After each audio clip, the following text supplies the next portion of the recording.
ଏଥିପାଇଁ ତୋ ପାଇଁ ଧାରାବାହିକରେ ଆପଣମାନେ ଦେଖିବେ। ମଦନ କହିବେ, ସେ ପଡ଼ାମୁହିଁ ଚିକି ସବୁ କରିଛି। ସେ ମୋ ବୋହୂକୁ ସହି ନ ପାରୁଥିଲା, ସେଥିପାଇଁ ସେ ଆଗରୁ ମାରିବା ପାଇଁ ଚେଷ୍ଟା କରୁଥିଲା। ଏବେ ସେ ବୋହୂକୁ ଉପରୁ ତଳକୁ ଠେଲିଦେଲା। ମୁଁ ବୋହୂରାଣୀର ସବୁ ଖୁସିକୁ ନଷ୍ଟ କରିଦେଲା। ଲକି କହିବେ, ବାସ୍ ମା, ଯାହା ମନକୁ ଆସେ ତୁମେ କହିଯାଉଛ। ଚିକି ଭାଉଜ ଜମାରୁ ନୁହନ୍ତି। ସିଏ ଏବେ କାମ କେବେ ବି କରିପାରିବେନି। ଆବେ ଲକି, ତୁ ଆଖି ଖୋଲିକି ଦେଖ, ସତ କ'ଣ କି ମିଛ କ'ଣ ବୁଝିଯିବୁ ଆପେ ଆପେ। ତୁ ବୁଝୁନୁ କାହିଁକି ରୁବି ଏମିତି ତଳକୁ ପଡ଼ୁନି? ଚିକି ତାକୁ ପେଲି ଦେଇଛି। ସେ ପୋଡ଼ାମୁହିଁ ଚିକି, ସେ ମୋ ବୋହୂରାଣୀ ପିଲାକୁ ଖାଇଗଲା। ମା, ତୁମେ ତ ସବୁବେଳେ ନ୍ୟାୟ କର ନା। ମୁଁ ବି ଦେଖିବାକୁ ଚାହୁଁଛି ତୁମେ ମୋ ବୋହୂରାଣୀକୁ ପାଇଁ କ'ଣ ନ୍ୟାୟ କରୁଛ। ମା, ତୁମେ ଆଜି ଚୁପ୍ ରହିପାରିବନି। ତୁମକୁ ଆଜି ନ୍ୟାୟ କରିବା ପାଇଁ ପଡ଼ିବ। ଏବେ ରୋହିର ରହସ୍ୟ ପଡ଼ିବ ଓ ରୋହି ସବୁ ଜିନିଷପତ୍ର ଫାପଣ କରିବ। ଓ ମାଧବୀ ଆସି କହିବେ, ଆରେ ବୋହୂରାଣୀ, ତୁ ନିଜକୁ ନିଜେ ସମ୍ଭାଳ। ତୁ ଏମିତି ହେଲେ କେମିତି ହେବ? ମୁଁ ଜାଣିଛି ସେ ପଡ଼ାମୁହିଁ ଚିକି ପାଇଁ ତୋର ଆଜି ଏଇ ଅବସ୍ଥା। ଆମେ ଜମାରୁ ସେ ଚିକିକୁ ଛାଡ଼ିବେ ନାହିଁ। ମା, ତୁମେ କାହିଁକି କିଛି କହୁନାହାନ୍ତି? ଯଶୋଦା କହିବେ, ମା, ତୁମେ ବହୁତ ତୁମ ଲିମିଟ୍କୁ କ୍ରସ୍ କରୁଛ। ତୁମେମାନେ ମୋ ବୋହୂମାନଙ୍କ ଉପରେ ଅତ୍ୟାଚାର କରୁଛ। ତୁମ ସବୁ ଅଧ୍ୟାୟକୁ କ'ଣ କରିଯାଇଛ। ଏବେ ଦେଖିବି ତୁମେ କୋଉ ନ୍ୟାୟ କରୁଛ। ମା, ଶାଶୁ ମା, ମୋର ସବୁ କିଛି ସରିଗଲା। କାହିଁକିନା ମୋ ଛୁଆ ମୋତେ ଛାଡ଼ି ଚାଲିଗଲା। ମୁଁ ଏବେ କେମିତି ବଞ୍ଚିବି? ମୁଁ ବଞ୍ଚିବାକୁ ଚାହୁଁନି, ମୁଁ ମରିବାକୁ ଚାହୁଁଛି। ମାଧବୀ କହିବେ, ବୋହୂରାଣୀ, ତୁ ନିଜକୁ ସମ୍ଭାଳ, ତୋର କିଛି ହେବନି। ତୁ ଏମିତି ହେଲେ ଆମେ କ'ଣ କରିବୁ କହିଲୁ? ଏହାପରେ ସେ ରୋହିକି ଯାଇ କହିବେ, ସବୁ କିଛି ଆମ ପ୍ଲାନ୍ ହିସାବରେ ହୋଇଯାଇଛି। ସବୁ କିଛି ଏବେ ଠିକ୍ ହେଇଯିବ। ଏପଟେ ସମସ୍ତେ ଆସି ଘରେ ପହଞ୍ଚିବେ। ମାଧବୀ କହିବେ, ଅପା, ତୁମେ ଗୋଟେ କାମ କର, ମୋ ବୋହୂରାଣୀକୁ ବିଷ ଟିକେ ଆଣି ଦେଇଦିଅ। ସିଏ ମରିଯାଉ। ଛୁଆ ତ ମରିଗଲା, ଇଏ ବଞ୍ଚିକା କ'ଣ କରିବ?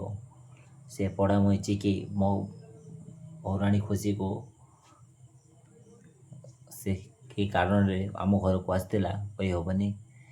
ଓ ଏଇ କାମରେ କାମିନୀ ଚିକିକୁ ନେଇ ଆସିବେ। ମା, ଯଶୋଦା ତୁମେ କହିବେ, କ'ଣ କରୁଛ? ମୁଁ ଯାହା ବି କରୁଛି ଏସବୁ ଠିକ୍ କରୁଛେ। ଏ କାମିନୀ କାହାର କେବେ ଯେତେ ପର୍ଯ୍ୟନ୍ତ ଅନ୍ୟାୟ କରିନି ଓ ଆଜି ବି ଅନ୍ୟାୟ କରିବନି। ଓ ଚିକିର ଏମିତି କେମିତି ଭୁଲ ଥାଏ ନା, ତାକୁ ଦଣ୍ଡ ଭୋଗିବା ପାଇଁ ପଡ଼ିବ। ରବି କହିବେ, ସବୁ କିଛି ଏହାରି ପାଇଁ ହେଇଛି। ଚିକି ମୋତେ ଏଇ ଉପରକୁ ଧକ୍କା ଦେଇଛି। ମୋ ଛୁଆକୁ ମାରିଦେଇଛି ଇଏ। ସତ କଥା ରହିଥିଲା ମୋ ସହିତ ନା। ମୋ ବେବି ତୋର କ'ଣ କରିଥିଲା? ତୁ ତାକୁ କ'ଣ ପାଇଁ ମାରିଦେଲୁ? ଇନ୍ସପେକ୍ଟର ଆସି ଘରେ ଆସି ପହଞ୍ଚି କହିବେ, ଚକି ଆଉ ଏକସ୍ଥିକୁ ତୁମକୁ ଆରେଷ୍ଟ କରିବା ପାଇଁ ଆସିଛି ଅର୍ଡରପୁର ମର୍ଡର କେସ୍ରେ। ନା, ମୁଁ କିଛି ବି କରିନି। ମୋତେ ଛାଡ଼ିଦିଅ।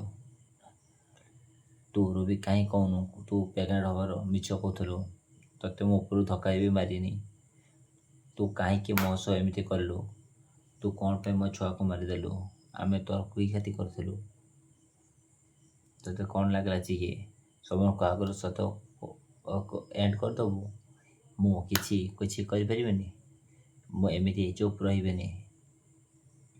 ଏବେ ତ ସବୁ ତ ଡେଞ୍ଜର ନିଶା ହେଉଛି। ରୋହି, ଏବେ ଯା ଏଠୁ ନେଇଯାଉ ମୋ ଆଖି ଆଗରୁ। ମୁଁ ୟା ମୁହଁକୁ ଦେଖିବା ପାଇଁ ଚାହୁଁନି। ରାମ କହିବେ, ମୋ ସ୍ତ୍ରୀଙ୍କୁ ଛାଡ଼ିଦିଅ, ସିଏ କିଛି ବି କରିନାହାନ୍ତି। ଏହାପରେ ପୋଲିସ ଚିକିକୁ ସେଠୁ ନେଇଯିବ। ଚିକି କହିବେ, ଛାଡ଼ିଦିଅ ମୋତେ, ମୁଁ କିଛି ବି ଭୁଲ କରିନି। ସେ ରୋହି ସମସ୍ତଙ୍କୁ ମିଛ କହିଛି। ମ୍ୟାଡ଼ାମ୍, ମୋ କଥା ବୁଝିବାକୁ ଚେଷ୍ଟା କରନ୍ତୁ, ମୋତେ ଯିବାକୁ ଦିଅନ୍ତୁ। ନହେଲେ ସେ ରୋହି ମୋ ପୁରୁଣା ପରିବାକୁ ନଷ୍ଟ କରିଦେବ। ସେ ମିଛ କହୁଛି। ଇନ୍ସପେକ୍ଟର କହିବେ, ମୁଁ ଜାଣିଛି ସେ ମିଛ କହୁଛନ୍ତି। ତୁ କିଛି ବି କରିନୁ। ତେବେ କ'ଣ କରିବା? ତୋତେ ମାରିବାକୁ ଉପରକୁ ଅର୍ଡ଼ର ଆସିଛି। ତୋତେ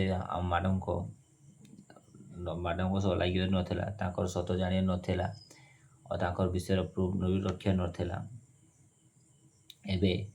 ଏବେ ତୋ ପାଖରେ ପ୍ରୁଫ୍ ଅଛି ନା ସେ ଜୀବନ ଅଛି? ଏବେ ଯା, ତୁ ଉପରକୁ ଯିବାର ସମୟ ଆସିଯାଇଛି।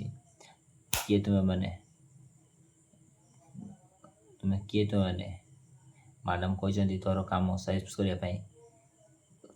ଚିକିକୁ ଏବେ ସଂସାରକୁ ନେଇଯିବେ ଓ ତାକୁ ମାରିବାକୁ ଚେଷ୍ଟା କରିବେ। ଚିକି କହିବେ ତବେ ଗୋଟେ ନାରୀ ହେଇକି ଅନ୍ୟ ଜଣ ନାରୀକୁ କେମିତି ଚେଷ୍ଟା କରିପାରୁଛ, ତମକୁ ଟିକେ ବି ଖରାପ ଲାଗୁନାହିଁ?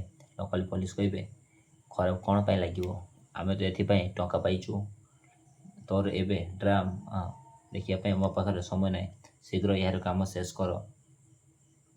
ଚିକୁକୁ ମାରିଯିବା ସମୟ ବେଳେ ଚିଲି ପ୍ରୋଟେକ୍ଟ କରିବେ, ଦେବୀ ମା ତାଙ୍କୁ ସାହାଯ୍ୟ କରିବେ। ଏହାପରେ ଚିକି ସେଠୁ ଖସିଯିବା ବେଳେ ନକଲି ପୋଲିସ ମାନେ ଚିକିକୁ ଧରି ନେବେ। ଏପଟେ ରାମ କହିବେ ଇନ୍ସପେକ୍ଟର ଆପଣ ସବୁ ପେପରକୁ ରେଡି କରି ରଖନ୍ତୁ, ଏବେ ଯାଇକି ମୁଁ ପୋଲିସ ଷ୍ଟେସନରେ ପହଞ୍ଚୁଛି।